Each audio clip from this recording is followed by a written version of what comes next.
Welcome to the Toppel Career Center's Cover Letter webinar. The Toppel Career Center's mission is to help students and alumni develop career-related skills by providing high-quality resources, services, programming, and events that will prepare them for a lifetime of career success. Today, Toppel would like to prepare you to get that interview for that dream job or internship you're applying to. So for the next 15 to 20 minutes, we'll be discussing how to tackle the cover letter.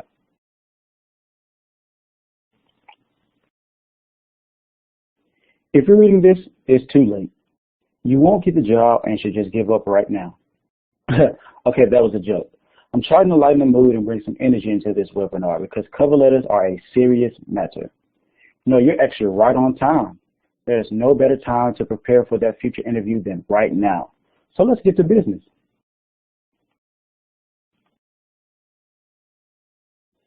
Here is our agenda for this webinar. We will introduce the cover letter with some basic information and then head right into what you should do prior to actually writing your cover letter. From there, we will talk about the parts of the cover letter, some do's and don'ts, and then offer some resources for extra help to make sure you write the best cover letter ever. Are you ready? Because it's game time. Let's get started.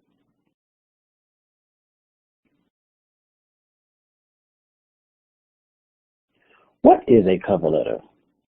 A cover letter introduces you and your resume to potential employees or educational institutions that you seek to join.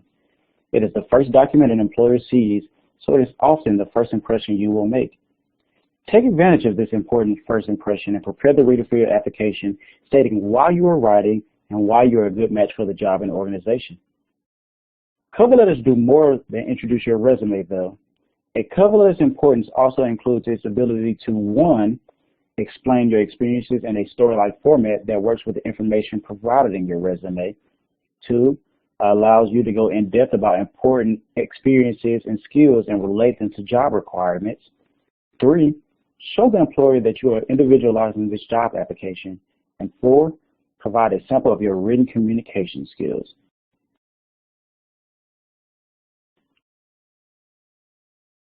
So before you start writing your cover letter, you want to make sure you do your preliminary research.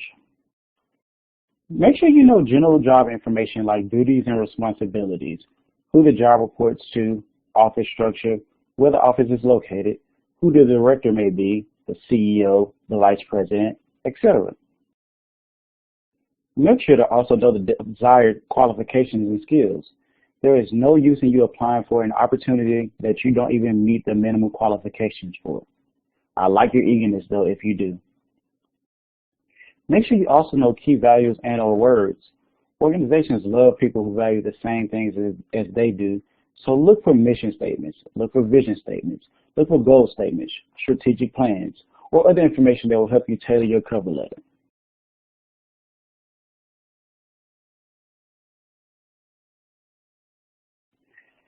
Now, what all belongs on a cover letter? There are 4 basic parts to a cover letter: a heading, an introduction, body paragraph, and a conclusion. Here you see a cover letter from Sebastian the Obvious and all of the parts that comprise of the cover letter.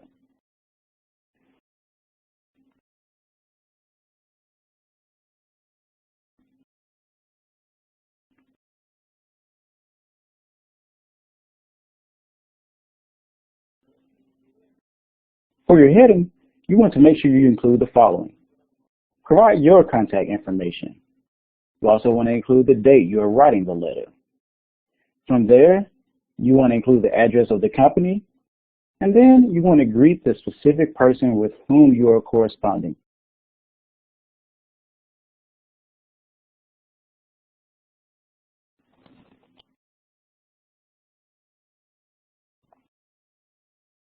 Now we can get into your first paragraph. The purpose of the introduction is to get the reader's attention, introduce who you are, and explain exactly why they are reading this document. You want to state the position you're applying for and where you heard about it. Then state why you believe you are a good match for the position and the organization, including 2 to 3 key qualifications that you will address in the rest of the letter. Make sure these items match up with your resume. You do not want to talk about things that are not on your resume and vice versa.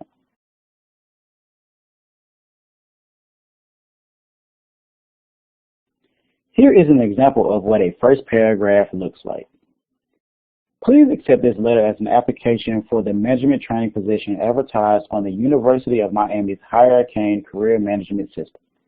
My interest was solidified after attending an information session at the Toppel Career Center last fall. During this event, I learned about Citi's international distribution of financial services. I was particularly impressed to learn that Citi's employees manage 200 million customer accounts in over 100 countries.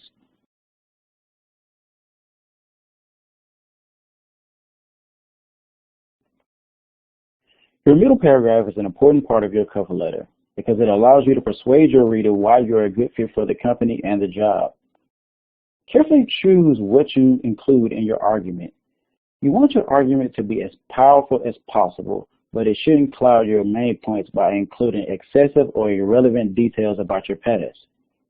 In addition, use your resume and refer to it as a source of data you will use and expand on in your cover letter. In your middle paragraph, you should try these things. 1, show your reader you possess the most important skills she or he seeks. 2, convince your reader that the company will benefit from hiring you. 3, include in this paragraph a strong reason why your employer should hire you and how they will benefit from the relationship. 4, maintain an upbeat and personable tone. And 5, avoid explaining your entire resume, but use your resume as that source of data to support your arguments.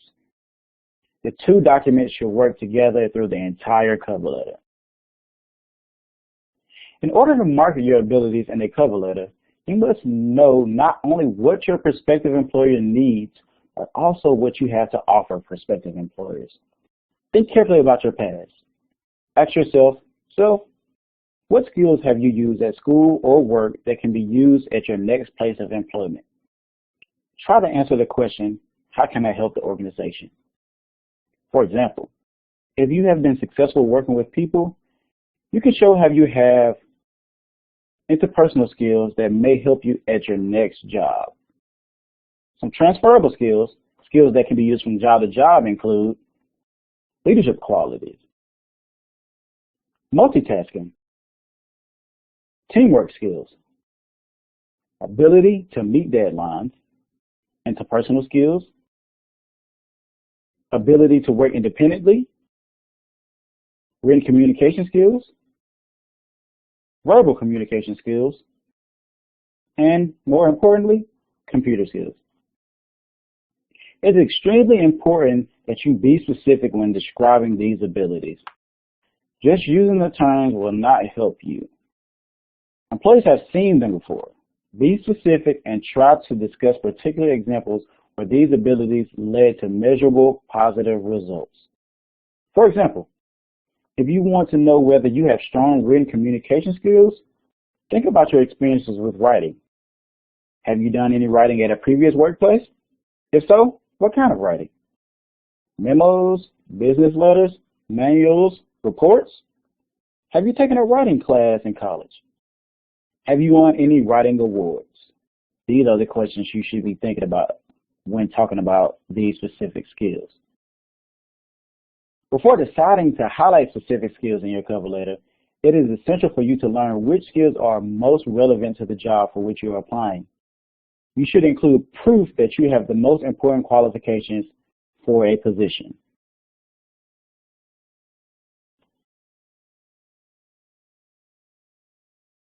The management training position is a great opportunity to join Citi and to continue to develop skills in the field.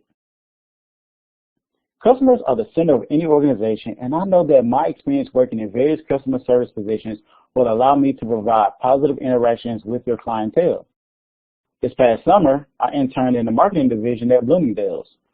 My assignments range from market research to customer experience support, and I worked closely on a variety of projects with senior executives. For instance, we collaborated on a project utilizing social media to promote extended discounts for new Bloomingdale credit card holders. As a result, we achieved a 5% increase in Bloomingdale credit card applications. Overall, this internship allowed me to understand the inner workings of a large corporation are interacting with key players in the division and maintaining direct customer contact.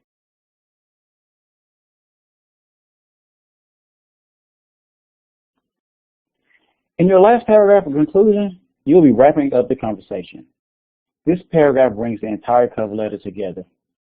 You should express what you will do and how someone can get in contact with you. I look forward to sharing more with you about how I can contribute to the success and growth of Citi, and am eager to learn more about the infrastructure of your organization.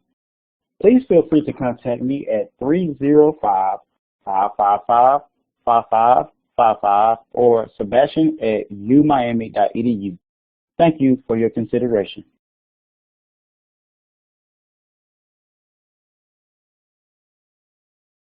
Now on to the do's and don'ts of a resume. Things you should do are, 1, get to the point.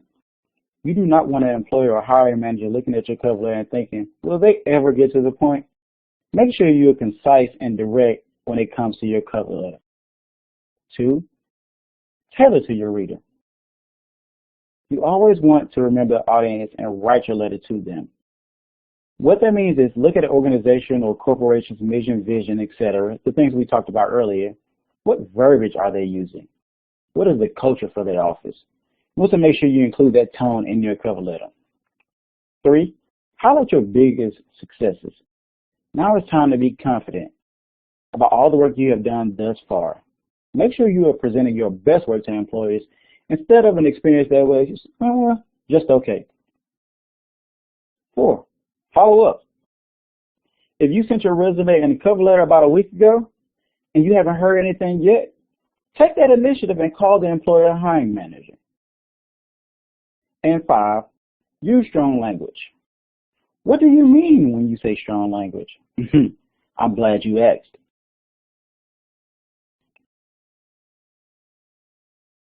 Here is what I mean when I say use strong language. Weak language is, I worked as a ramp agent at Delta. That's okay. Well, what else?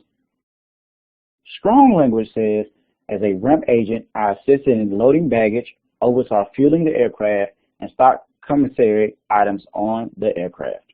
Got that? Good.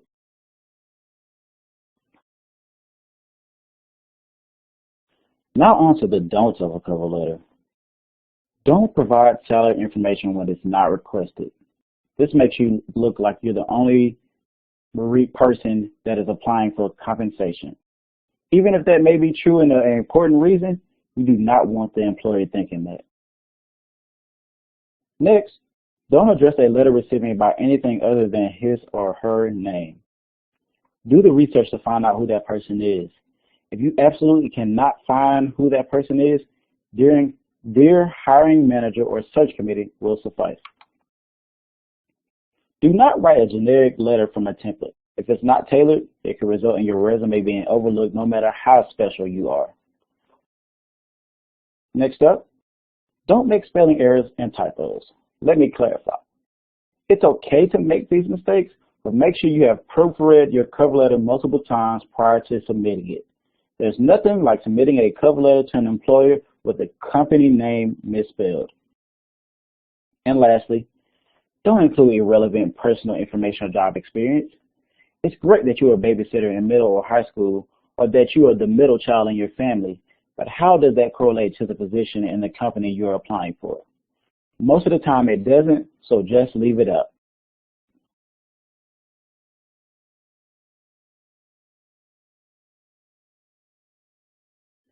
That is all for the cover letter webinar. If you are in need of extra help, Toppel does offer cover letter critiques during our walk-in advising hours or through an appointment with a career advisor, which you can access the online appointment portal through your hurricane.com account. You've never visited the hurricane.com account? Well, let me show you.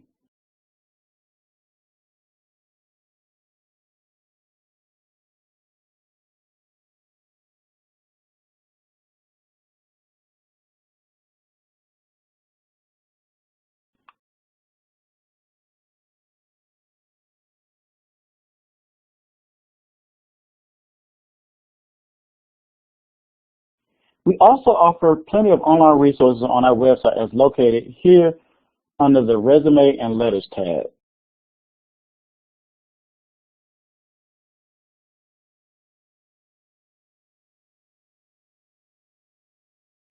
I hope this was helpful so that you have the best cover letter of all times. Thank you. Have a great day.